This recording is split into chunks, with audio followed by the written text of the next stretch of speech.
हे आंखों से आंखें ना सटैहा हो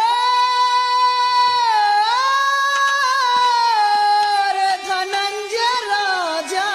अरे जिया मेरी रानी। अरे आंखों से आंखें ना सटैहा परदेसी मजा जिए